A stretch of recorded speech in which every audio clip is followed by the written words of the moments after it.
ఆయనకి జయకృష్ణ లాంటి మనిషే అంటున్నాడు అని చెప్పేసి, రా నాన్న ఏంటి పెళ్ళేంటి నాన్న, పెళ్ళేంటి నాన్న, చేసుకోరా నీ ఆరోగ్యం కూడా బాగుంటుంది, మంచి ఇంటి పట్టు భోజనం తినొచ్చు అని చేయొచ్చు. లేదు నాన్న, నిజంగా చెప్తానండి, దండేసి గొర్రె పొట్టేల్ని బలికి తీసుకెళ్ళారండి నన్ను, అలా ఈడ్చుకెళ్ళారు. అప్పట్లో నాకు ఎప్పుడు నాకు మొహమాటం, ఎవరి మాట గట్టిగా కాదనలేను. సరే అయినా సరే ఇది కానీ కొంచెం గట్టిగానే ఉందాం అనుకున్నానండి. పెళ్ళు చూపులు అన్నారు. సో ఎప్పుడైతే సురేఖను చూశానో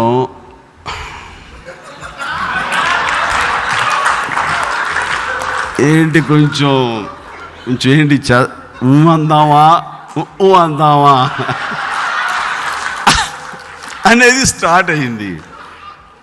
నో, ఎస్ వద్దు, మన కెరీర్ మనకి ముఖ్యం. ఇప్పుడు 4వ సినిమా 5వ సినిమా చేస్తున్నాం, లవ్ ఇన్ సింగపూర్ ఓ పక్కన చేస్తున్నాం, ఇంకోటి చేస్తున్నాం, ఇది కథ కాదు బాలచంద్ర గారి సినిమా చేస్తున్నాము, కుక్కాడు చెప్పు దెబ్బని ఇంకో సినిమా చేస్తున్నాం, న్యాయం కావాలి ఇంకో సినిమా. ఇప్పుడు మనకి ముమ్మరగా సినిమాలు ఉన్నాయి, చేతిలో సినిమాలు లేకపోలేదు. సినిమా తర్వాత సినిమా ఊపిరి సలపకుండా ఉంది.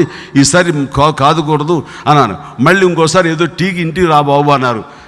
ఎందుకు వెళ్ళకూడదు అనుకునేవాడిని. కానీ ఆ అమ్మాయితో చూసిన ఫస్ట్ చూపులు మళ్ళీ గుర్తుకొచ్చి ఇంకోసారి చూద్దాంలే అని చూసేసరికి ఈసారి కాఫీ పెట్టింది ఎవరో తెలుసా?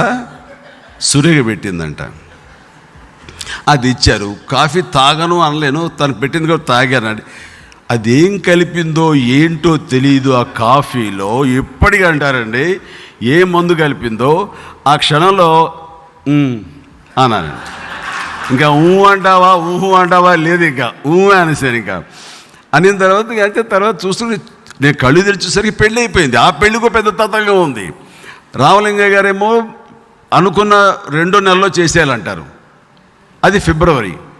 నాకేమో మే వరకు చాలా బిజీ షెడ్యూల్స్, ఒక్కరోజు కూడా ఖాళీ లేదు. తాతయ్య ప్రేమలలో ఎంఎస్ రెడ్డి గారు నిర్మాత, ఆయన అసలే కర్కోటకుడు అనమాట డేట్స్ వదలటానికి. అయిన తర్వాత ఇదో డేట్ లేదంటున్నారు కాబట్టి నేను మే జూన్లో చూసుకుంటాలేని అంటే, ఈయన అల్లు అరవింద్ గారు ఎక్కడ మన చెయ్యి వదిలితే మట్ట గుడిసెలా జారిపోతాని భయంతో వెళ్ళి ఏమైనా సరే 3 days సంపాదిస్తానని చెప్పి ఎంఎస్ రెడ్డి గారి దగ్గర కూర్చుని నువ్వు 3 రోజులు ఇస్తావా చస్తావా? అరే నూతన్ ప్రసాద్ బిజీ అయ్యా, నూతన్ ప్రసాద్ నాకు డేట్లు పోతే మళ్ళీ దొరకవు, మీరు మేలో పెట్టుకోండి అయ్యా అంటే అది పెద్ద తతంగం. అది ఆఖరికి ఇవ్వకపోతే మానేస్తాడు మీ సినిమా అని. ఆఖరి 3 రోజులండి. 1 పెళ్లి కొడుకు చేయడానికి, 2 పెళ్లి చేయడానికి, 3 అదేదో చేస్తారుగా.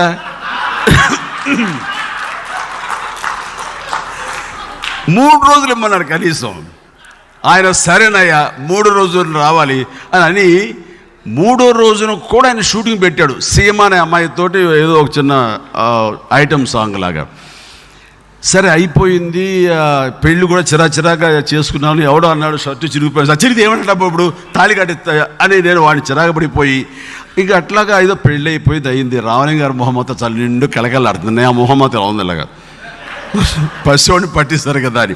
సరే ఏమైనా సరే అయ్యింది. No regrets. Wonderful family. అలాంటి ఫ్యామిలీలో చాలా చక్కగా సురేఖతోటి నేను ఈ అనుబంధం ఏర్పరచుకోవడం అనేది ఇది జరిగింది. ఆ తర్వాత అలా రామలింగయ్య గారు నన్ను అత్యంత ఇంట్లో బిడ్డలాగా ప్రేమించేలాగా అయింది. ఆయనకి ఒక కొడుకుని, 2వ కొడుకుని హీరోయిన్ చేయాలి కోరిక.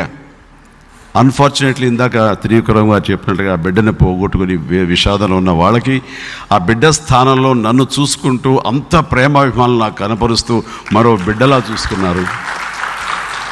ఆ తర్వాత నేను అంచెలంచెలుగా సినిమా ఎదుగుతూ ఉంటే కనుక ఏదో వాళ్ళ బిడ్డ అభివృద్ధిలోకి వస్తున్నాడు అన్నట్లుగా చూసుకుంటూ వాళ్ళ ఫ్యామిలీ మెంబర్స్ కానీ ఇట్లా 2వ కూతురు వసంత గారు కానీ వీళ్ళందరూ కూడాను మిమ్మల్ని చూస్తుంటే మా బ్రదర్ చూసినట్టే అనిపిస్తుందండి, వాడు ఉంటే ఇలాగే వచ్చేవాడు కదా అంటూ వాళ్ళందరూ నాలో ఒక ఇంటి అల్లుడని కాకుండా ఇంటి బిడ్డగా వాళ్ళందరూ చూసుకుంటూ అలాగా అవినాభావ సంబంధం ఏర్పడింది.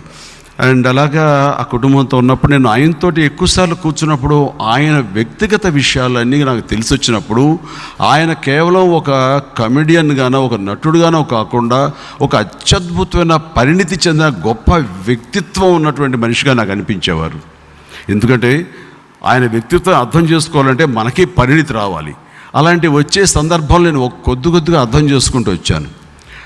ఆయన గురించి స్టడీ చేస్తే మనం ఏదో మన ఊళ్ళో పుట్టాము, ఇక్కడ పెరిగాము, ఇక్కడ ఏదో ప్రయత్నం చేశాము, ఇక్కడ చచ్చాము, అయిపోయింది. ఇది కాదు జీవితం అంటే. ఎక్కడ పుట్టావు అని కాదు, ఇక్కడి నుంచి ఎక్కడికి వెళతాము, అక్కడి నుంచి ఎంత ఎత్తులకి ఎదగాలి, ఎంత దూరంగా అయినా సరే వెళ్ళి మన లక్ష్యాలను సాధించాలి అని అంటానికి ద బెస్ట్ ఎగ్జాంపుల్ ఆయన. ఒక సాదాసీదా కుటుంబంలో పుట్టి, ఒక పేద కుటుంబంలో, రైతు కుటుంబంలో పుట్టి, ఆయన నటన పట్ల మక్కువ ఉంటే ఇంట్లో నుంచి బియ్యం తీసుకెళ్ళి ఆ నాటకాల మేనేజర్కి అది లంచంగా ఇచ్చి ఒక వేషం సంపాదించి వేషం వేసి ఆయన ఎంతో సంతృప్తి చెందేవాళ్ళు. అలాంటి పరిస్థితుల్లో ఆయన నటన పట్ల మక్కువగా ఉంటూ ప్రజా చైతన్య దీంట్లో చేరేవాళ్ళు. ఆయన కమ్యూనిజం జననాట్య మండలిలో చేరి అక్కడ వాళ్ళ ద్వారా ఎన్నో నాటకాలు వేసి ఆ మక్కువ తీరక అక్కడే ఉంటే కనుక అలాగే ఉండిపోతానన్ను. అలా ఉండకుండా ఆయన మెడ్రాస్కి వెళ్ళిపోయి మెడ్రాస్ రాజారావు గారితో పాటు ఆయన పుట్టిల్లు సినిమాలో చేసి అక్కడి నుంచి ఆయన నటుడుగా స్థిరపడ్డారు. ఒక వ్యక్తి గురించి చెప్పాలంటే నటుడుగా స్థిరపడిపోయిన తర్వాత ఒక సాటిస్ఫాక్షన్ వచ్చేస్తుంది. నాకేముంది ఇప్పుడు ఎవ్రీ ఫిలింకి ఇంత డబ్బులు వస్తున్నాయి, కుటుంబం బాగుంది, చాలు కదా అంటే అలా కాదు.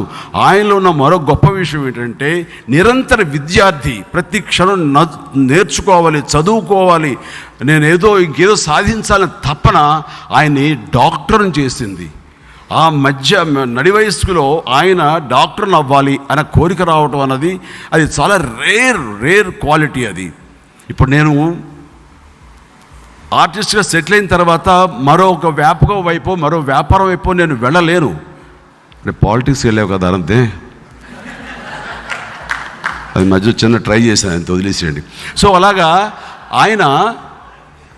ఆయన డాక్టర్ని ఎందుకు కాకూడదు, నాకు ఎంతో కొంత సమయం దొరుకుతుంది కదా అంటూ ఆ వయసులో పుస్తకాలు తెప్పించుకుని చదువుకుని ఆర్ఎంపీ ప్రాక్టీస్ చేసి ఆమె రిజిస్టర్డ్ మెడికల్ ప్రాక్టీషనర్గా సర్టిఫికేట్ పొంది ప్రాక్టీస్ చేసి ఎవరైతే ఉన్నారో ఫిలిం ఇండస్ట్రీలో వాళ్ళందరికీ ఆయన డాక్టర్ అయ్యాడు.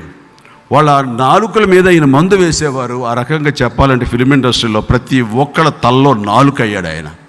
ఆ రకంగా అద్భుతమైన డాక్టరు. ఆయనతో కూర్చుంటే ఆయన డాక్టర్గా నాకు ఎన్నో చెప్పేవారు. అలాగే వాళ్ళ ఇంటి కుటుంబ సభ్యులు, కూతురికి వాళ్ళకు కూడా ఆ మెళకువలు నేర్పేవారు. ఇప్పటికి కూడా ఆయన వైద్యం మాకు తెలిసిందో, ఆయన నేర్పిందో ఇంకా వాళ్ళ ఇంట్లో కొనసాగుతూనే ఉంది.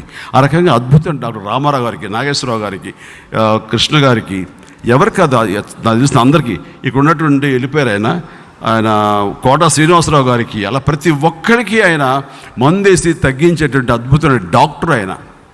ఇవన్నీ పక్కన పెడితే నాకు కూర్చోబెట్టినప్పుడు ఆయన రకరకాల ఫిలసాఫికల్ విషయాలు తెలియజేస్తుంటే ఈయన ఈ కోణం కూడా ఉందా, చాలామంది తెలుసుకుంటారు కానీ దాన్ని ఆచరించే విధంగా ఆయన గాంధేయవాది, అలాగే రామకృష్ణ పరమహంస, అలాగా వివేకానంద స్వామి, వాళ్ళ గురించి సూక్తులు కానీ ఆ ప్రవచనాలు కానీ అవన్నీ ఆయన చక్కగా ఆకళింపు చేసుకుని వాటిని తిరిగి ప్రాక్టికల్గా పెట్టేందుకు ప్రయత్నం చేస్తూ మాలాంటి యంగ్స్టర్స్గా తెలియజెప్తుంటే ఎంతో ఇన్స్పిరేషన్గా ఉంటుండేది.